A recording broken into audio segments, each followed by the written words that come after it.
হচ্ছে আসো দেশ বদলাই পৃথিবী বদলাই। আমি যদি আরেকটু মাইক্রো লেভেলে বলতে চাই যে আসো আগে নিজেকে বদলাই, তারপরে সমাজ বদলাই, তারপরে দেশ বদলাই, তারপরে পৃথিবী বদলাই। এবং এই নিজেকে বদলানোর অন্যতম মাধ্যম হচ্ছে নিজেদের মধ্যে আদান প্রদান, নিজেদের মধ্যে ভাব বিনিময়।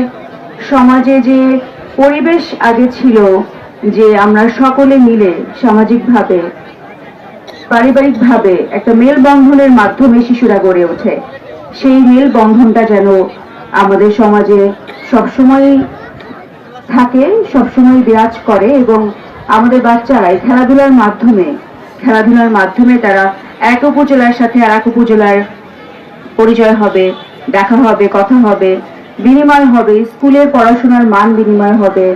এটা কিন্তু অনেক বড় একটা মাধ্যম খেলাধুলা। আমরা জানি আমাদের যখন ফুটবল বিশ্বকাপ হয় তখন আমাদের দেশ এত উৎসবের মাধ্যমে এই খেলাধুলা আমরা পর্যবেক্ষণ করি এবং এই খেলাধুলা উদযাপন করি।